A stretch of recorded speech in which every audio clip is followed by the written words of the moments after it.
Secara politik saya melihat KDM punya ciri khas sendiri.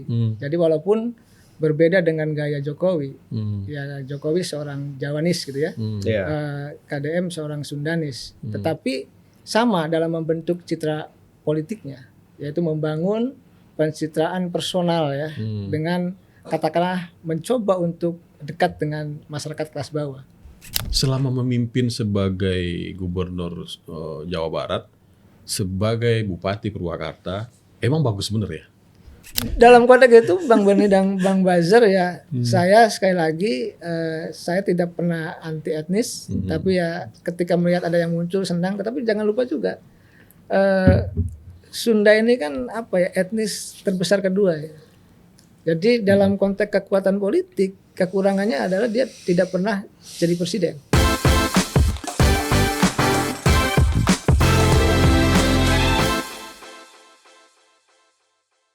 Kembali lagi di Real Politik.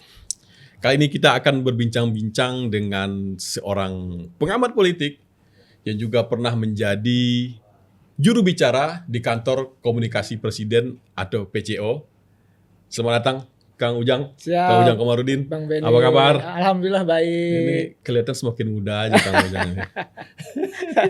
Bang Bazar juga. Siap, terima kasih. Kayaknya orang yang kalau terlahir di tanah Pasundan tuh kelihatan lebih muda dari usianya, bro. Iya, coba tebak usia gue berapa? Lu 29. Ya lo sih udah tahu umur gue. Gue bukan 29, gue 28 gue bang. Iya, gue 28 bang. Aduh. Tapi banyak yang bilang gue itu 23. Yeah. Bahkan pas gue awal mulai konten, ada yang bilang gue 17. Sementara gue baru mulai konten 2 tahun yang lalu. Serius. Lu kelebihan lu karena ganteng aja, pakai jas lagi. Gitu. Kalau lu segemuk sama gua nggak mungkin. Itu kan pesona kita cocok Sunda kayak gitu. Iya. Jadi gua minoritas sekarang nih ya. Iya bang, sekali-sekali lah jadi minoritas lah. Jadi kenapa kita mengundang Kang Ujang yang orang Sunda ini, bro? Karena kita mau membahas atau berbincang-bincang tentang fenomena di tanah Pasundan. Oh iya, apa itu? KDM. Oh, Koperasi Desa Merah. Bukan. Kang Deddy Mulyadi. Oh iya. Kan Koperasi Desa Merah Putih itu ada P-nya. Oh, itu merah doang. Kalau merah doang komunis berarti ya. KDM. Koperasi Desa Merah. Pemenang survei di bulan Juli dari 2 surveyor terkenal. Nah, Kak Ujang sebagai orang Sunda, gimana perasaan Kak Ujang ada tokoh dari tanah Sunda yang tiba-tiba surveinya melejit tinggi itu, Kang?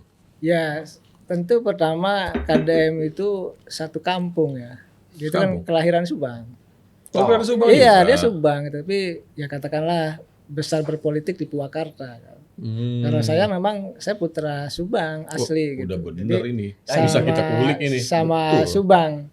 Ya tentu dalam perspektif politik ya ada sesuatu yang baik ya. Ada tokoh yang katakanlah mampu muncul dalam konteks persaingan awal ya, kalau itu dianggap ya bersaing. Artinya KDM sebagai katakanlah tokoh Jawa Barat ya mampu membuktikan bahwa secara politik bisa eksis ya. Sebagai gubernur tentu gubernur kan punya langkah politik berikutnya. Cuma persoalannya adalah tidak sesederhana itu gitu. Apakah nanti ketika misalkan dia punya target politik yang lain gitu ya, yang lebih besar gitu kan, tadi terkait dengan survei, apakah tetap eksis atau tidak? Ini yang harus dibaca. Sebelum kita masuk ke situ, Kang, selama ini jabatan tertinggi orang Sunda itu apa sih, Kang? Iya. Ya dulu ada Insinyur Juanda ya. Oh iya. Juanda yang Kalau namanya Umar bandara bin Hadi sekarang Kusuma? ya. Iya juga. Itu Sunda juga kan? Iya. Kalau nggak salah banyak juga Menlu sama diplomat juga Sunda. Iya. Juga. Sunda dan Padang tuh. Oh iya. Ya memang Sunda ini biasanya dipersepsikan sulit untuk bisa menjadi presiden gitu kan. Itu Nah mitosnya itu ya gitu presidennya. Gitu. Menlu Martina Talegawa Sunda bukan? Sunda ya. Sunda. Nah. Rata-rata yang di Kemelu itu kalau nggak Sunda tuh Minang. Oh, Hasan Wirayuda Sunda juga. Sunda juga. Jago proses diplomasi orang Sunda. Oh iya betul. Kayaknya Mungkin gue ada ngomong kesempatan jadi Menlu. Kalau dari tampilan sih Yeah. udah main I can speak fluent English and je parle français un petit peu. Yes, very good in English. Jadi kembali ke KDM, Ya. Kang. Apakah gaya berkomunikasi KDM seperti yang beliau tampilkan saat ini itu benar-benar merupakan ciri khas orang Sunda nggak, Kang? Yang ngomongnya tuh enak, senyum terus, itu sering menyapa orang gitu. Itu berlahir dari budaya Sunda nggak itu? Ya, memang kelebihan orang Sunda itu kan apa ya? Akraban gitu. Nah, tapi memang secara politik saya melihat KDM punya ciri khas sendiri. Jadi walaupun berbeda dengan gaya Jokowi, ya Jokowi seorang Jawanis gitu ya, KDM seorang Sundanis, tetapi sama dalam membentuk citra politiknya, yaitu membangun pencitraan personal ya, dengan katakanlah mencoba untuk dekat dengan masyarakat kelas bawah. Itu. Cuma bedanya ketika Jokowi muncul dulu belum ada katakanlah media sosial ya, yang kuat ya seperti saat ini. Nah, KDM ini kemunculannya kan didorong oleh media sosial yang kuat itu. Nah, saya melihat katakanlah orang Sunda memang punya tadi ciri tertentu yang dianggap biasanya kan gini, ciri khasnya apa? Dia mohon maaf ya, ini secara umum aja gitu ya. Karena kadang dianggap baik, ramah gitu ya, sopan gitu kan. Lalu juga mohon maaf, kadang-kadang laki-lakinya ganteng-ganteng gitu ya, perempuannya juga cantik-cantik Saya setuju itu. gitu ya kan. Saya setuju itu. Jadi itu punya ciri khas sendiri. Cuma memang dalam konteks persaingan politik ini perlu juga kalau menurut hemat saya gitu ya, apa ya, harus lebih kuat, harus lebih kompak. Karena kalau sudah bicara persaingan nasional itu udah berbeda gitu. Kalau saya lihat di survei itu, Nah. kalau dilihat gambaran per daerahnya itu Jawa Barat tinggi sekali ke KDM memang. Ya, saya perlu jelaskan begini, Bang. Dulu KDM itu jangan lupa, dia ketika nyalon pertama kali sebagai calon gubernur ya, tapi nggak jadi ya. Jadi calon wakil gubernur ketika itu. Dengan wakilnya Deddy Wismar kalau nggak salah. Dan jangan lupa kalah. Konon kabarnya itu pecah sebelum bertempur. Ya, artinya kalah loh. Artinya kekuatan dulu pencitraan KDM itu ya kalah, nggak ada apa-apanya juga. Belum. Tapi dulu sudah tampil di media sesering saat ini? Sudah, belum? sudah. Oh, udah lama ya. Jadi ya? ketika beliau akhir-akhir menjabat bupati itu sudah jalan, sudah keliling. Sudah memang punya cita-cita jadi gubernur. Tapi ketika itu bisanya jadi calon wakil gubernur dan kalah, jangan lupa nih, saya ingin jelaskan. Nah, sebenarnya kekuatan katakan hari ini kalau meluncur gitu ya KDM itu ya dalam survei itu tidak lepas dari kekuatan tangan dingin Pak Presiden, Pak Prabowo. Kenapa? Gini, saya kasih pertama, Pak Prabowo Ketua Umum Partai Gerindra memberi kesempatan KDM gitu ya untuk jadi gubernur. Sehingga Ridwan Kamil dipindahkan ke Jakarta. Jadi Ridwan Kamil pindah ini karena campur tangan Pak Prabowo dulu ya? Ya, ketika itu kalau Ridwan Kamil jadi calon gubernur lagi kedua kali dan dimulai tidak akan menang. Jadi memang dulu survei setahu saya tetap RK yang terkuat. Iya, makanya saya bilang kemunculan KDM hari ini adalah jasa dari Pak Prabowo. Yang kedua, Pak Prabowo saya masih ingat gitu, ketika saya dulu jadi jubir pernah melakukan retret kepala daerah. Nah, retret ini kan ingin mengompakkan kepala daerah dari berbagai macam daerah kan, termasuk di Jawa Barat.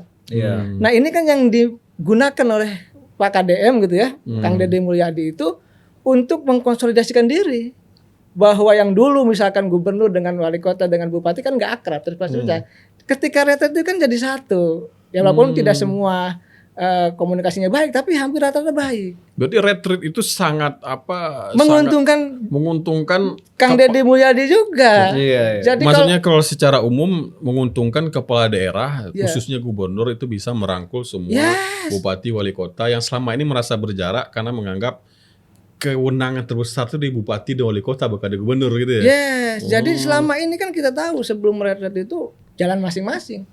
Bupati, wali kota dipanggil gubernur nggak pernah datang dulu itu. Dan retret ini digunakan oleh gubernur-gubernur termasuk KDM untuk konsolidasi diri dan itu ya pas momennya. Jadi saya melihat sebenarnya kalau kita melihat survei Kang Deddy, selain dari pencitraan yang dibangun gitu ya, itu pencitraan boleh-boleh saja, sah-sah saja gitu dilakukan oleh siapapun, dan itu dapat oleh Kang Deddy karena dekat dengan rakyat kecil tadi, membantu rakyat kecil gitu kan. Tetapi tadi kebesaran itu tidak personal sendirian, dibangun kekuatannya oleh Pak Presiden dan Partai Gerindra. Saya melihatnya seperti itu. Nah, terus KDM ini kan di suatu terduga survei ya, itu kan lumayan tinggi kan.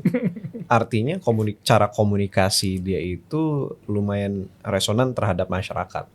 Nah, saya sih mau lebih eksplor ke situ sih. Sebenarnya masyarakat ini di Indonesia kenapa sih ngerasa ada kedekatan dengan pemimpin yang kedaerahan? Itu unsur apa sih yang dibawa oleh KDM ini sehingga masyarakat merasa bahwa gaya komunikasinya dia itu terbilang oke gitu? Kalau saya melihatnya sederhana, masyarakat itu merasa tertolong, merasa terbantu. Dan lihat saja konten-konten Kang Deddy itu kan konten yang merakyat. Yang ada orang miskin dibantu, orang kesulitan dibantu, kan itu yang membuat katakanlah penciptaan itu mendapatkan tempatnya.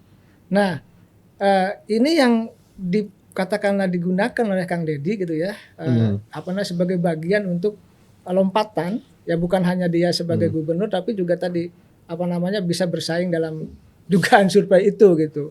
Nah, saya ingin mengatakan bahwa Kang KDM itu ya dalam konteks pencitraannya dapat, tapi tadi sederhana, rakyat itu yang penting ada yang membantu, ada yang menolong, ada yang mengusahakan, ya sudah didorong oleh kekuatan media sosial yang luar biasa kuat. Jadi saya mohon izin Bang Baja, saya lanjutkan. Saya pernah satu forum dengan Kang DM di satu kampus di Bogor gitu. Dan memang sangat kuat pencitraannya itu. Jadi ketika itu ya antusias cukup bagus. Tetapi bagi saya nanti kita cerita juga di sini gitu ya, kita jelaskan pelan-pelan gitu. Nanti juga ada faktor-faktor tentu tadi kelebihan ya, dan kekurangan yang dimiliki oleh Kang Deddy gitu ya. Ya kelebihannya mampu tadi memoles diri, menceritakan diri, dekat dengan rakyat, didorong oleh media sosial yang tadi sangat kuat itu. Nah, kita tahu, mohon maaf, dalam perspektif demokrasi kita, ini saya berulang-ulang dikatakan di mana-mana, ada tiga hal yang penting di kita itu dalam konteks demokrasi. Nah, kenapa kita misalkan kita selalu berdebat, kenapa visi misi nggak laku? Ya kan, kenapa program nggak laku juga, yang laku pencitraan? Karena kita belum menggunakan tiga hal yang penting dalam konteks membangun demokrasi. Mohon maaf, kita bicara presiden yang sebelumnya gitu kan, kita tahu ketika sudah selesai masalahnya banyak gitu. Ya, terkait mohon maaf juga ada dugaan soal ijazah juga gitu kan. Ini kan persoalan gitu loh. Nah, kita tahu juga misalkan Kang Ridwan Kamil juga luar biasa hebatnya, sangat kuat di media sosialnya. Tapi ketika sudah tidak menjabat juga kan, malah mohon maaf ada masalah gitu, ada problem. Nah, saya melihat ya jangan sampai juga gitu kekuatan Kang Deddy ini gitu ya ke depan gitu, ketika dianggap bagus, ketika dianggap tinggi gitu ya, dugaan surveinya itu ya terlena seolah-olah gitu paling jago, seolah-olah bagus. Nah, saya ingin katakan tadi kembali ke demokrasi, yang ingin jelaskan. Selama gitu ya tiga hal dalam demokrasi ini tidak dibangun, kita mohon maaf hanya akan menghasilkan pemimpin-pemimpin yang mohon maaf pencitraan. Karena kita ini industrinya industri pencitraan. Karena apa? Substansinya nggak ada, substansinya nggak ketemu. Maka pertama ini saya mengkritik juga ini secara teori. Pertama, masyarakatnya harus cerdas. Oh, Kang Ujang, masyarakat kita sudah cerdas kok. Mari kita uji dengan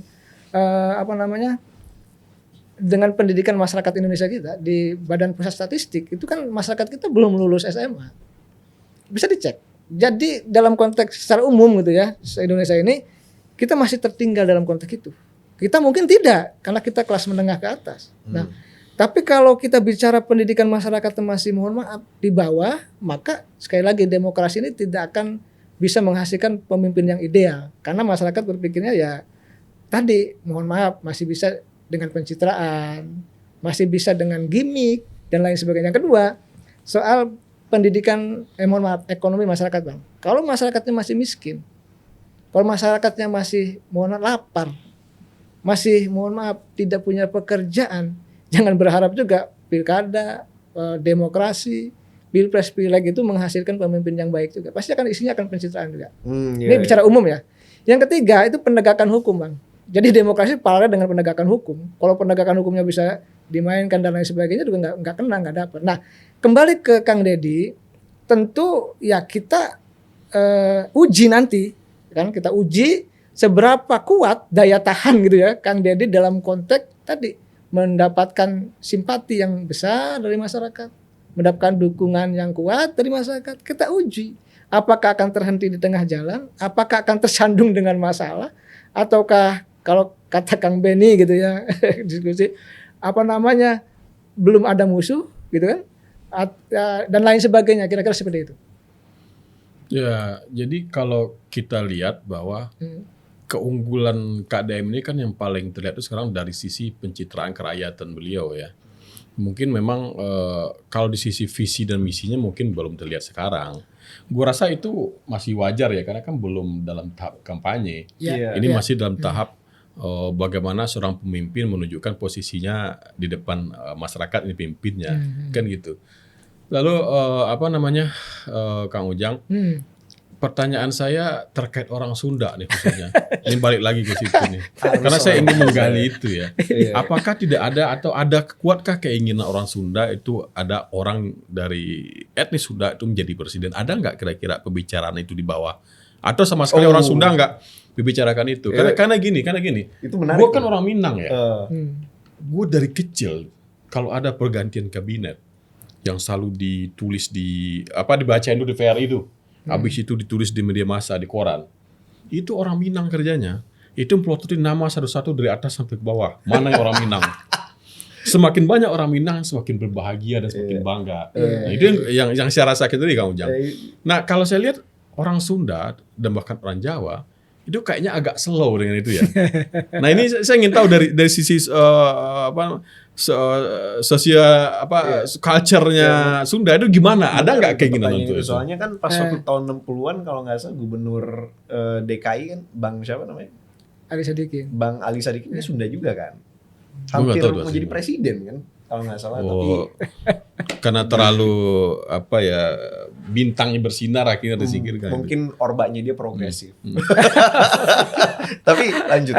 Ya tentu ya sebagai saya pribadi dulu lah ya sebagai orang Sunda ya senang-senang saja kalau ada tokoh Sunda yang manggung, yang punya manfaat besar bagi bangsa dan negara kan gitu. Tapi tadi seberapa kuat, seberapa kompak gitu ya dalam konteks menjaga tadi ya dukungan kepada orang-orang Sunda itu. Dan kita juga sama Bang mengelis mana ya tokoh Sunda yang bisa jadi misalkan idola kan gitu ya. Bisa jadi referensi, bisa jadi katakanlah panutan kan itu. Hari ini kan kita mohon maaf defisit panutan, minus tauladan. Jadi oleh karena itu dalam perspektif budaya Sunda saya melihat ya saya pribadi aja dulu ya senang saja kalau ada siapapun ya, tokoh-tokoh Sunda itu maju ke depan. Cuma tadi harus hati-hati juga karena dalam konteks apapun kan kita ya, konteksnya nasionalisme. Itu saya sih seperti itu Bang. Maka saya sebagai etnis Sunda di Jakarta gitu bergaul dengan banyak teman-teman yang lain dan itu menyenangkan Bang. Karena kalau kita bergaul dengan tadi abang dari Padang gitu kan, Bang Bazar dari sama juga. Sama kita Sunda dan etnis lain Jawa tuh ada bahwa ya kita bersatu nanti soal siapapun yang layak gitu ya. Ya mau Sunda mau Jawa mau Minang ataupun ya kita dukung siapapun yang menurut saya harus ada kriteria khusus untuk menjadi pemimpin Indonesia. Jadi gini, kita jangan mengulang kesalahan yang lama. Jangan sampai gini, kita mendorong siapapun capres-cawapres berbasiskan kepada pencitraan, tapi berbasiskan kepada kata kemampuan. Kita jangan, mohon maaf ya, tertinggal jauh oleh negara lain gitu. Negara lain ada kriteria loh, ini kita pun ada, cuma kriterianya masih, mohon maaf, agak rendah gitu loh. Oleh karena itu saya melihat tadi kembali ke Sunda, seandainya misalkan ada orang Sunda yang maju, yang didorong, tentu kita bangga. Tetapi soal pilihan sekali lagi orang Sunda bisa memilih orang Jawa Iya, gitu, iya. begitu juga No problem sebaliknya memilih orang Aceh. Yang nggak boleh itu nikah konon kabarnya ya. Saya mau Ingat Nah. perang bubat. waduh. Dalam konteks itu Bang Beni dan Bang Bazar ya, saya sekali lagi saya tidak pernah anti etnis, tapi ya ketika melihat ada yang muncul senang. Tetapi jangan lupa juga Sunda ini kan apa ya, etnis terbesar kedua ya. Jadi dalam konteks kekuatan politik, kekurangannya adalah dia tidak pernah jadi presiden.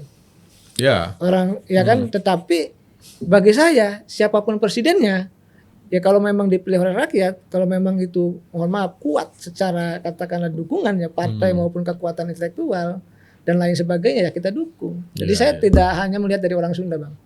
Jadi kalau ada orang Sunda ya kita bisa dukung, juga mohon maaf ya bisa tidak, karena saya melihatnya karena saya basisnya kampus, Iya. berbasis kepada rasionalitas kalau saya begitu. Iya. Berbeda mohon maaf mungkin dengan masyarakat di kampung, di desa, Hmm. lebih melihat rasa emosionalitas, lebih melihat bahwa kesenangan, kesukaan, itu misalkan gubernur bupatinya enak, Iya. dekat dengan rakyat, sering membantu kan itu. Tapi saya lebih rasionalitas dalam membaca mohon maaf pemimpin-pemimpin baik di daerah maupun di tingkat nasional. Sehingga bagi saya harus ada ukuran, ada parameter, ada alat ukur ketika kita memilih seorang pemimpin. Sehingga kita tidak mengulang, mohon maaf ketika misalkan di pilkada yang dipilihnya mohon maaf mengecewakan, atau yang dipilihnya tersandung kasus korupsi.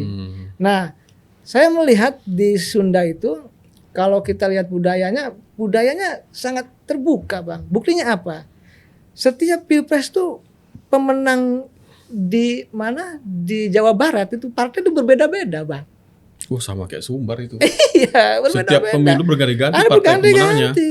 Tahun Jadi, ini 2 tahun yang lalu ya lihat Gerindra. Gerindra. Iya, jadi dulu pernah menang PDIP kan, Golkar, Demokrat juga kan. Oh, Jadi iya. jadi bagi saya masyarakat Sunda itu masyarakat yang terbuka. Jadi mereka akan membuka diri memilih siapapun gitu. Ya. Gitu. Walaupun memang contoh di Jawa Barat yang menang kemarin kan Pak Prabowo gitu. Ya dua-duanya pilihannya bukan orang Sunda. Tapi ya Pak Prabowo yang menang di apa namanya, bahkan 3 kali Pak Prabowo itu menang.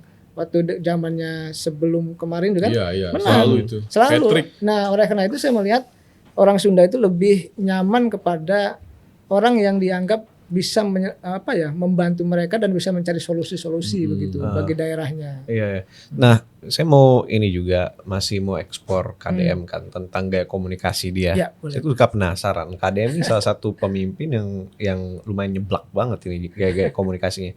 Karena dia ngomong di depan umum kayak iya Jawa Barat itu adalah provinsi dengan jebolan. Bener ngomong itu. Beneran dia ngomong kayak gitu. Jebolan. Silahkan di play videonya gitu. Terus ditambah lagi pas 17-an tahun lalu tuh dia kan ngedaki tiang gitu. Terus bilang dia kok nggak salah ngomongin Manjat sempak maksudnya. manjat. Iya. Dia ngomongin sempak ini sempak gitu. Kayak bahasanya tuh ya mohon maaf ya agak sedikit vulgar ya. Tapi sepertinya masyarakat sangat responsif terhadap hal itu. Enggak menjadikan itu sebuah pro kontra berarti ya. Tidak menjadikan Gue itu sebuah enggak pro tahu kontra. kalau ada hal terjadi seperti itu. Iya Kak, kalau misalkan biasa berita yang kayak gitu nyampe ke Jakarta terbilangnya rada negatif kan. Tapi justru tidak sampai Jakarta, artinya apa di sana positif gitu. Tapi kok ini bisa ya? Bagaimana gaya komunikasi KDM yang vulgar nyeblak ini yang sampai ngomong ini, oh Jabar itu jebolan. Kalau Ridwan Kamil yang ngomong itu berbahaya itu. Apalagi Nah. kalau Wong Solo yang ngomong kacau. Ngomong soal kacau itu sudah merusak konstelasi, itu udah perang bubat lagi gitu. Iya. Tapi kok bisa gitu? Kira-kira fenomenanya bisa dijelaskan lewat sudut apa tuh? Ya, Prof. kalau saya sih gini, KDM sudah banyak menanam, katakanlah tanda kutip ya, dalam politik tanam kebaikan, membantu orang-orang kecil dari mulai mungkin dari Purwakarta Iya. dulu, ya kan, di bupati 2 periode, sebelumnya kan dia wakil bupati, sebelumnya juga anggota DPRD gitu loh. Nah, ketika nanam katakanlah politik kebaikan itulah ya, yang katakanlah ketika ada sesuatu yang negatif pun gitu ya, karena tanda kutip, yang ini tanda kutip sekali lagi, dianggap kebaikannya lebih dominan, lebih banyak, maka hal negatifnya itu menjadi berkurang kalau menurut saya. Iya. Tetapi sekarang begini Bang, nanti ujian sesungguhnya adalah ketika nanti misalkan kontestasi dimulai, misalkan dia punya keinginan maju, baru tuh akan ada pembelahan, akan ada kritikan, akan ada persoalan terkait masalah tadi kalau menurut saya. Jadi saya melihat bahwa apa yang dilakukan KDM adalah dia tadi, bahwa apa yang dilakukannya selama ini itu menutup kekurangannya, minusnya. Tapi tadi karena kontestasinya belum dimulai. Iya. Karena saya melihatnya Nanti seperti kita itu. akan masuk ke segmen kontestasi itu, peluang KDM nanti apakah ada peluang ke 2029 atau enggak. Tapi sebelum itu satu pertanyaan terakhir saya di segmen ini. Ya. Selama memimpin sebagai gubernur Jawa Barat, sebagai Bupati Purwakarta, emang bagus bener ya? Kalau saya sih melihatnya biasa-biasa aja. Biasa aja justru. Kalau mungkin publik melihatnya oke. Bahkan ada guru saya, profesor saya di kampus itu melihatnya aja sebuah pencitraan saja. Oh. Jadi saya kemarin pulang, komunikasinya, ya komunikasinya. bagus gitu Saya ya. kemarin pulang ke Subang. Ada yang lapor mendekat ke saya, datang gitu ya. Menceritakan juga tentang wajar dong kalau publik, masyarakat menilai, misalkan saya menilai gubernur gitu kan, mencerita ya bahwa Pak KDM bagus, tetapi ketika dia bikin konten dia ambil yang bagus-bagusnya, yang enggaknya kan banyak juga gitu loh. Kan itu jadi harus adil juga ke depan. Mungkin saya melihat disitulah sisi komunikasi yang menurut saya cukup rapi dari Berarti KDM begitu. kesimpulannya di KDM memang komunikasi politiknya bagus. Ya. Iya, kalau prestasi sih enggak Ya, puncak-puncak amat kalau lah menurut saya sih gitu. biasa saja. Saya Di pribadi persepsi ya. Persepsi. Dia Persepsi. berhasil memenangkan persepsi Persepsi, publik, opini iya. publik gitu loh. Nah, kita masuk ke segmen tentang peluang nih. Saya ingat sebuah kutipan yang saya lupa dari siapa itu, bahwa tiada demokrasi tanpa politik dan tiada politik tanpa partai politik. Oh, itu Adolf Hitler yang ngomong. Adolf Hitler. Iya. Gue lupa tuh. Enggak. Gua bukan asli. kayaknya sih. Asal Mana mungkin mungkin. itu SS yang ada, bukan partai politik. Jadi itu, tiada demokrasi tanpa politik, Iya. tiada politik tanpa partai politik. Iya. Nah, bagaimana KDM akan memantapkan hatinya, misalnya nih kalau dia pengen jadi capres atau cawapres, partai politik apa yang akan mengusung beliau ke sana? Karena kita tahu KDM dengan Pak Prabowo satu partai ya, Gerindra, Ya, dan ya. itu hampir mustahil kalau tidak terjadi hal-hal besar ya, KDM akan diusung oleh Gerindra. Apakah nanti mungkin akan pindah partai lain atau apa? Nah ini saya memancing keahlian nujum dari Kang Ujang nih, gimana menyilau ke depan gitu loh.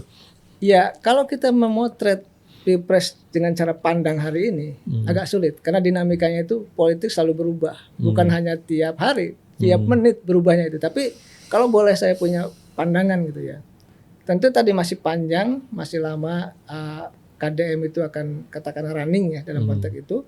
Nah soal partainya kan begini Bang, ya kalau kita lihat dari konstruksi hari ini, beliau ada dalam naungan Gerindra dan dalam tanda kutip sulit untuk katakanlah bisa nyalon kalau dari Partai Gerindra. Apakah nanti bisa loncat? Saya tidak tahu. Karena tergantung kalkulasi politik juga. Mungkin dari karakter kan pernah pindah juga dari dari Ya, Golkar ke Gerindra. ya kalau gitu. politisi memang begitu. Dulu sebenarnya Bang, dulu sebelum mau pindah ke Gerindra waktu PDIP menang mau pindah ke PDIP. Tapi nggak jadi. Nah sekarang karena momentumnya Pak Prabowo ingin jadi gubernur kan, nah maka masuk Gerindra. Jadi dalam konteks itu saya melihat apakah pindah-pindah bisa kalau KDM menganggap sudah kuat. Tapi kalau kekuatan politiknya masih di bawah katakanlah ya Pak Prabowo gitu ya, maka ya mau nggak mau harus melepas begitu dalam konteks kontestasi ke depan. Saya membacanya itu kita aja. bicara capres dulu ya. Kalau kita berandai-andai, Ya, boleh. kalau misalnya KDM bisa mendapatkan dukungan dari salah satu partai politik, katakanlah partai apapun itu, Ya. Kang Ujang melihatnya apakah mungkin untuk memenangkan kontestasi dengan latar belakang Sunda yang belum pernah jadi presiden tadi, dengan latar belakang mitos bahwa Jawa adalah kunci gitu kan. Nah, bisa nggak kira-kira mendobrak itu? Saya lihat berat, Bang. Berat ya? Saya lihat dari sisi politik berat. Walaupun tadi citranya bagus, tapi tadi belum ada lawan juga. Kan pertandingan belum dimulai. Oh, artinya maksudnya gini. Eh. Jadi selama ini kan belum terlihat intensi dari KDM untuk maju capres. Ya. Dengan itu maka hatersnya belum ketemu, Yes. belum ada. Nah, Mungkin ini yang menjelaskan setelah survei kemarin naik tinggi itu di beberapa media sosial kayak Instagram itu udah mulai muncul tuh serangan-serangan ke KDM ya. ya betul. Nah kalau itu akan terjadi terus-menerus tuh mungkin akan menggurus juga, mungkin Ya. nggak akan sepopuler ini mungkin. Ya, itu menurut kamu satu, Janggal ya. betul. Yang kedua, kan belum diserang kasus juga. Belum ada yang membuka apa namanya? Memang ada kasus Kang? Emang ada kasus sih? Saya nggak tahu. Saya dengar sih ada, tapi saya nggak tahu. Ya. Saya nggak tahu, tapi dengar sih ada. Tapi kan tadi Buka aja siapa Kang sih- kalau Nggak, maksud saya gini, siapa sih misalkan kepala daerah yang betul-betul bersih gitu ya? Ya. Sebelumnya nggak, ya kita melihat itu aja lah. kita nggak usah kaget kayak, Iya. kayak RK kemarin ya. Iya, Tiba-tiba itu begitu maksudnya. kan di luar perkiraan kita ya. Tuh. Pasti ada. Ya, jadi artinya ketika misalkan hari ini bungkus penciptaannya masih rapi, ya masih bagus. Tapi kalau nanti besok-besok ada yang mengulik, tanda kutip ya ada yang membuka, tanda kutip juga ada yang menelanjangi, ya kita tidak tahu apakah seperti Ridwan Kamil. Kan? Iya, Saya tidak iya, tahu. iya. Artinya masih panjang nih perjuangan Kang KDM itu. Nah dalam konteks itu saya melihat apa namanya ya butuh konsistensi, butuh kerja keras. Kalau gua jadi KDM memang nggak bisa tidur kalau begini. Betul sih. Gue tuh kalau nggak salah kemarin, gue lupa kita ngobrol sama siapa kemarin yang gue usulkan skema yang lumayan provokatif tapi menurut gue tuh revolusioner nih. Prof harus dengerin skema ini sih. Apa? Jadi ini kan Pak Prabowo nih satu periode nih. Mending Pak Prabowo biarkan KDM menang 2 periode. Jadi 15 tahun berkuasa kan Pak Prabowo. Maksudnya Terus Gerindranya. Gerindranya gitu. berkuasa. Oh. Terus selesai KDM naikin Dasko gitu 2 tahun baru ditutup dengan 5 tahun terakhir 25 tahun nih dengan Pak Prabowo lagi. Jadi Pak Prabowo berkuasa selama 30 tahun. 100 tahun umur Prabowo. Kalau dikaruniai oleh umur dengan umur gitu. Kak ini skema yang lumayan berhasil nih di Rusia nih dari tahun 95 gitu. Tapi jangan Rutin lupa ya. Bang, jangan lupa Rusia itu kan tidak demokrasi. Kita ini negara demokrasi. Totaliter, ya. Negara yang totaliter, China, Rusia itu bisa. Iya. Tapi negara demokrasi dia punya alam sendiri. Ada salah satu iya, pemimpin di gitu. utara sana Iya. yang sekarang ini sedang mencari ramuan awet muda. Nah, Apa kalau Nah, saking Rusia, pengen lama yang berkuasa. iya, kalau Rusia kan Vladimir Putin itu sebenarnya di konstitusi Rusia dikatakan bahwa Iya. tidak boleh menjadi presiden berturut-turut. Turut. Berturut-turut. Artinya apa? Kalau misalkan dia turun sekali bisa jadi presiden Itu lagi. kan dilakukan, tapi setelah itu konstitusi diubah. Ya, dirubah konstitusinya. Kalau Dimitri Medvedev Iya. masain 1 periode Iya. udah Lemah kali nih, Iya. ubah aja lah kan. Makanya ketika Pak Jokowi mau 3 periode pun digagalkan. Kira-kira seperti itulah. Jadi kita balik lagi ke KDM. Kalau menurut Kang Ujang adalah susah kalau untuk capres, gimana kalau cawapres? Ada peluang nggak? Saya rasa berat Bang. Berat juga. Karena saya gini Berat Bang. ya? Dulu ada sekjen partai. Ya saya nggak sebutkan sekjen mana. Dia punya cita-cita gitu jadi cawapres. Tahu kena kasus. Ada operasi gitu kan. Kenapa kok orang Gitu. kira-kira gitu saya nggak sebutkan. KDM kalau hanya jadi cawapres itu? Ya Kira-kira semua potensi siapapun saya katakan ya yang menjadi saingan dalam kontestasi itu kan pasti akan dicari borok-boroknya, kekurangannya. Dan ini real kenyataan. cawapres Pak Prabowo sekalipun? Saya rasa agak sulit karena kan Gerindra tidak dengan Gerindra lagi lah. Tapi Dengan koalisi yang lain kalau menurut saya. Kalau misalnya kekuasaannya begitu besar, memang presiden kan besar kekuasaannya. Kalau dulu aja Pak SBY dengan Pak Budiono aja yang bukan siapa-siapa udah gak ada yang kenal, jadi. Pak Jokowi dengan Kiai Ma'ruf Amin yang tidak begitu terkenal, jadi. Ya. Apalagi kalau Pak Prabowo dengan KDM. Saya lihat situasinya berbeda. Beda Hari ya? ini Pak Presiden, Pak Prabowo butuh ada tantangan-tantangan kan. Tadi selain harus kuat dalam problematik programnya yang terimplementasi, kedua juga harus membawa kenaikan elektabilitas. Itu kan menurut hemat saya yang harus dilakukan Pak Prabowo. Maka pikirannya saya rasa bukan ke KDM, bukan, tapi bagaimana membenahi gitu sisi yang kurang, yang bolong dari kelemahan pemerintah ini. Ini kan Bang jangan lupa, ini sudah 2,5 tahun. Kita itu dulu pilpresnya kan di bulan Februari 2024 dan Februari 2027 nanti 3 tahun loh. Jadi sudah pasti akan bergerak semua. Nah dalam konteks itu saya melihat Pak Presiden ini yang paling penting dari beliau ini membenahi apa yang kurang, apa yang bolong, apa yang dikritik dari publik. Nah oleh karena itu ketika misalkan tingkat kepuasan itu menurun, ya maka harus didorong dengan sekuat tenaga untuk memastikan Pak Presiden itu naik lagi. Jadi hingga katakan dulu 80%, ketika turun harus naik lagi. Kalau tidak ya tentu akan menjadi alarm ya bagi Pak Presiden, memicu katakanlah tokoh-tokoh lain untuk maju. Tapi saya lihat ya selama ini saya sih melihatnya ya Pak Presiden masih kuat, belum ada lawan. Walaupun tadi kalau dianggap tanda kutip ya Deddy Mulyadi itu muncul, saya rasa Pak Presiden masih cukup jauh ya akan maju lagi dan bisa menang kembali. Kalau menurut saya begitu. Walaupun maju gitu ya. Ya, saya melihat begitu. Berat juga nih. Capres hampir mustahil, cawapres juga berat kalau menurut Kang Ujang. Berat Bang. Saya agak kalau kita bicara belakang ini orang Sunda yang ngomong loh, bukan orang Minang loh. Saya tentu ya senang saja kalau ada orang Sunda yang kuat ya, yang punya potensial. Tapi kalau bicara real politik itu banyak variabel yang harus kita baca. Saya sih melihatnya seperti itu. Lu ada pertanyaan lagi nggak, Kang Ujang? Ada pertanyaan terakhir sih. Jangan susah-susah. Kang Ujang sih. Ini lebih kepada ini ya, bukan kepada real politik Machiavellinis gitu. Bukan kepada perhitungan dinamika politik, tapi lebih kepada dampak politik aja sih. Yang dibawa sama KDM itu kan bersifat populis ya. Dan masyarakat Indonesia itu sudah mempelajari, sudah mengalami pemimpin-pemimpin yang bersifat populis. Jadi apa yang bisa kita pelajari nih dari masyarakat yang responsif terhadap gaya komunikasi KDM? Apakah artinya masyarakat itu masih mendambakan sebuah pemimpin populis atau apa yang bisa dipelajari dari situ? Iya, saya sepakat Bang. Mendambakan pemimpin yang populis kan dekat ya. Dan memberi solusi. Di saat misalkan masyarakat sedang susah, itu solusi. Cuma mohon maaf sekali lagi, kebanyakan politisi itu dibangunnya pencitraan. Substansinya juga nggak kena. Membantu di sini tidak gitu loh.